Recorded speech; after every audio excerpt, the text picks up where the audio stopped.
I got the divorce email while I was operating a 200-ton crane, halfway through lifting a cooling unit onto a hospital rooftop. 14 years of marriage ended in 4 sentences. My name is Daniel Hartman. I'm 42nd, structural rigging specialist, 20 years in the business of moving things too heavy to fall and too important to fail. I've worked with metal, concrete, wind, and gravity, but I never expected to be taken out by a PDF file. It was a crisp morning, clear sky, steady breeze. I was in the cab, radio in my left hand, fine-tuning the angle on a support bracket. Down below, the team waited for my signal. My phone buzzed on the dash. Normally, I ignore messages during lifts, but something, a reflex, a chill, a glitch in the rhythm, made me glance at the screen. Subject: Let's be adults about this. From chapter Sophie Hartman. The message read, I've filed. The documents are attached. Please don't make this harder than it has to be. You'll always be part of my story. I remember every word. I remember the exact tone of the radio static as I set the rigging brake. I remember the smell of grease and sunburned vinyl. I remember my hands, not shaking, not clenched, just still. She'd already filed, already moved money, already changed the locks on the house we bought together, already moved Eli into my place. That's right. His name was in the paperwork. Her new partner. A man I'd met twice. A man I once shook hands with after he praised my work ethic. I didn't reply. I didn't call. I finished the lift, drove home, parked across the street instead of in the driveway. I didn't go inside, didn't want to see what had changed. Instead, I drove until the sun went down. Then I sat in a parking lot, ate cold fries, and stared at my hands. Hands that had built her bookshelves, hands that held her through funerals and failures, hands that never raised themselves once in anger. And that night, those same hands picked up a pen and started writing. Not a letter, not a goodbye, a list. Because she made her move, and now it was my turn. I met Sophie in the fall of 2007. She was standing in line at a hardware store, arguing over the return policy on a circular saw blade. She wasn't angry. She was surgical, calm but so precise that the clerk gave her a full refund, a coupon, and an apology. I was 2 spots behind her with a cart full of steel anchors and epoxy. She caught me looking. What? She said. Never seen a woman win a battle without raising her voice? I smiled. She didn't.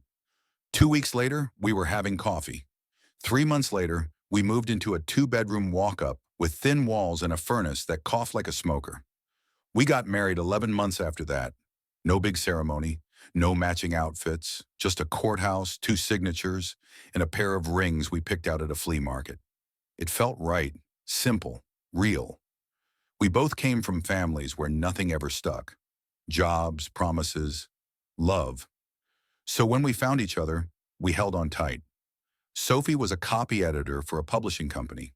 She was good at finding the smallest flaws, the errors no one else saw. I think that's what made her dangerous in the end, because she knew how to rewrite a story while making it look like nothing had changed. Our early years were solid.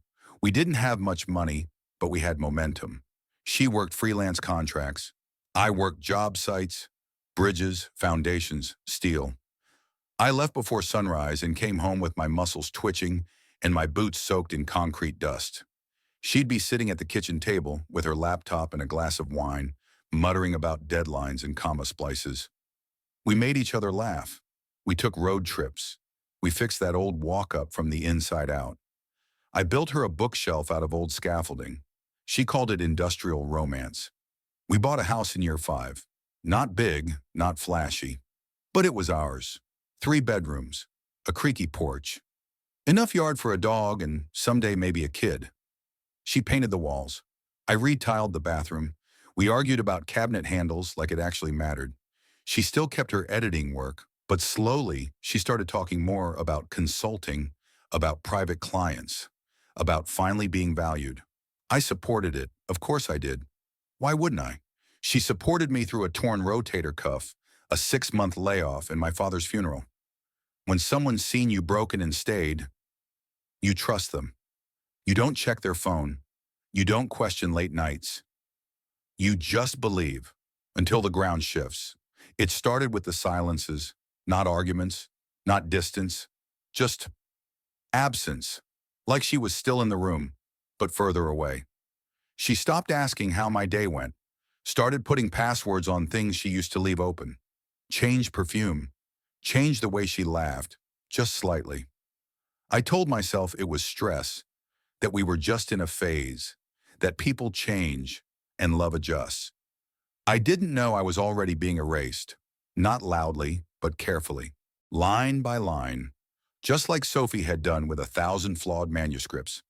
The moment I knew something was wrong didn't come with a scream. It came with a giggle.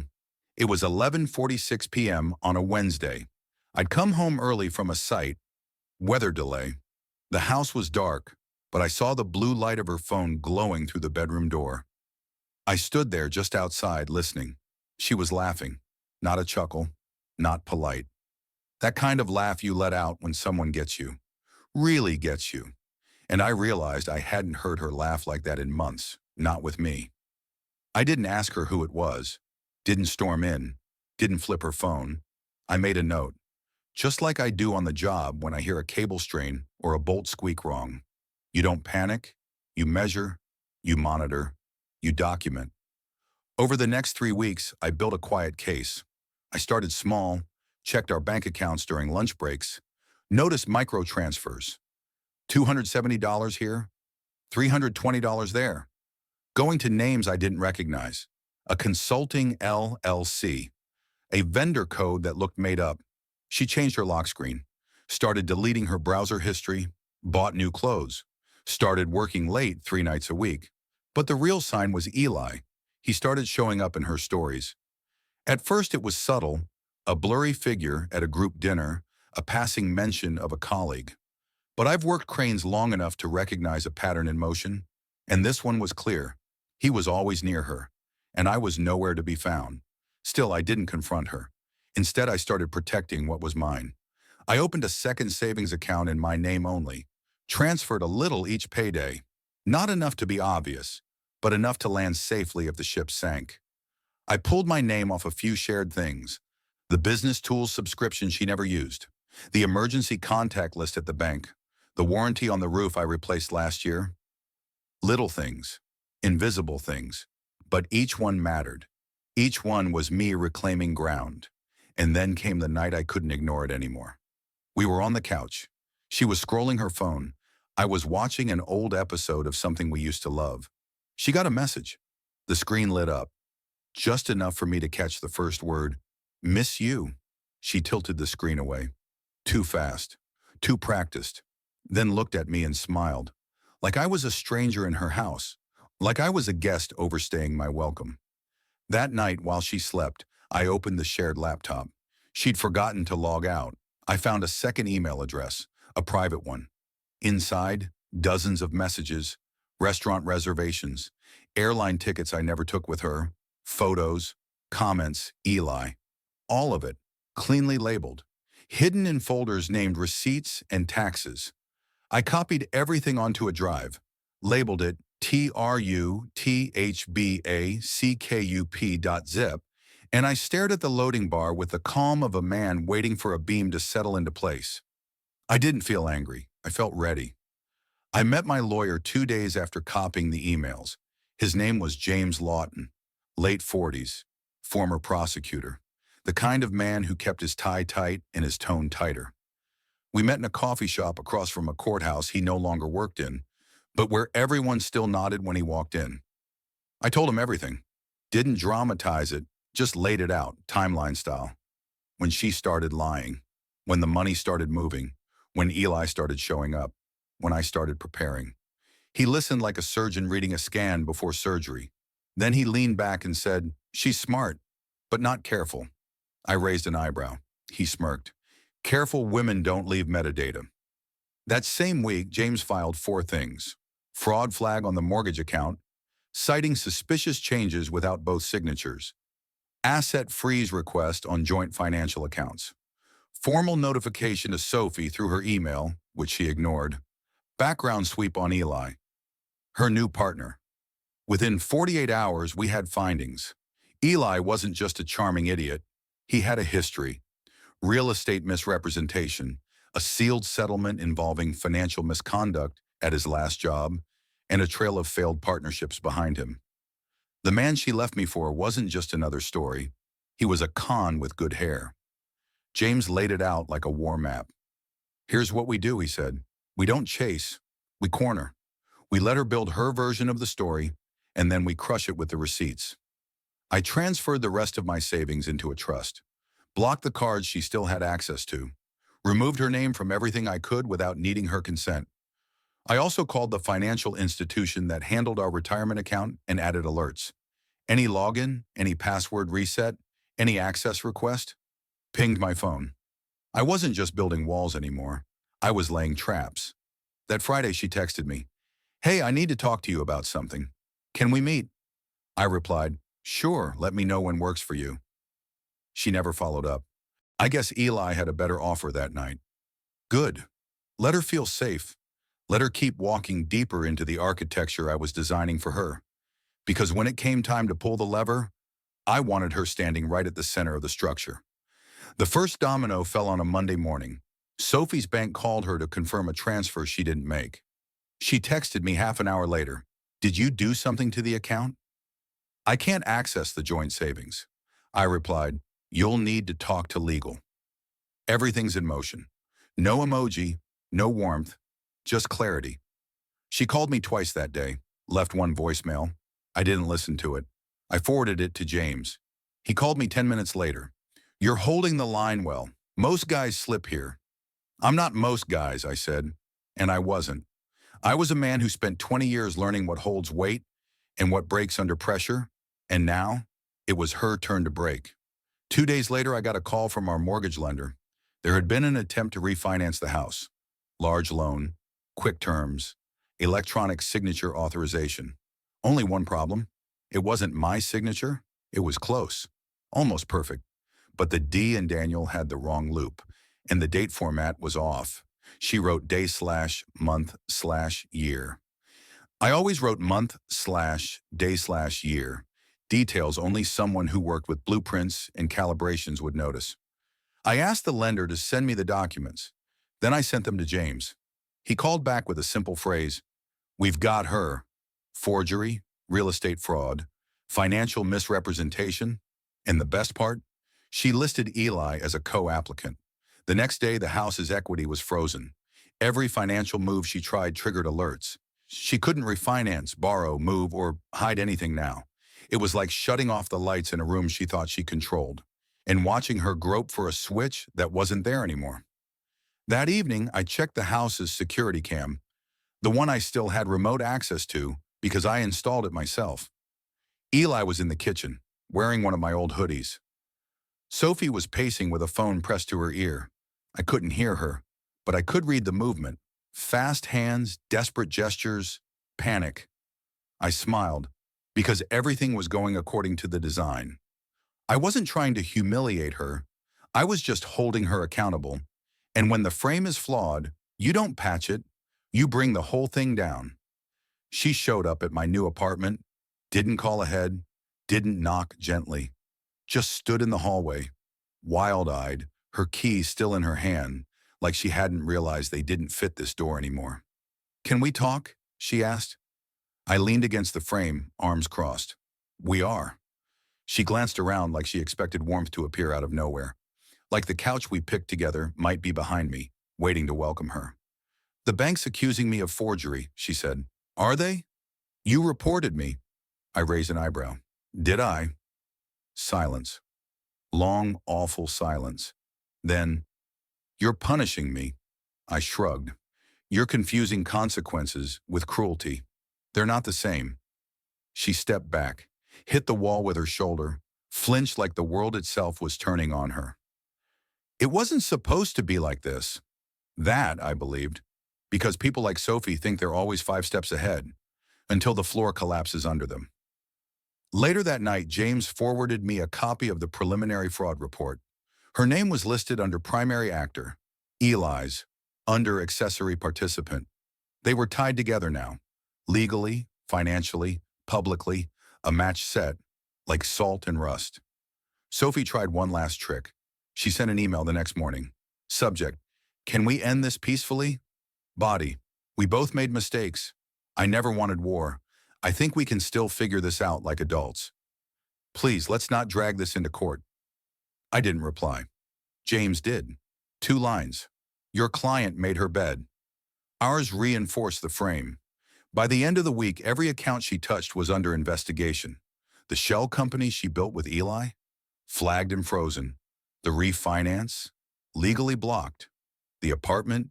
Seized as contested marital property pending fraud review. And still, I never raised my voice.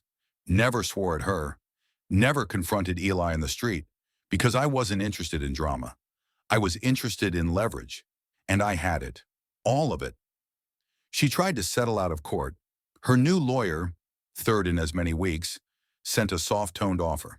Sophie is prepared to surrender her interest in the house. She won't contest the division of assets. She would prefer to resolve this amicably and avoid public proceedings. James handed me the document without a word. I read it twice, then shook my head.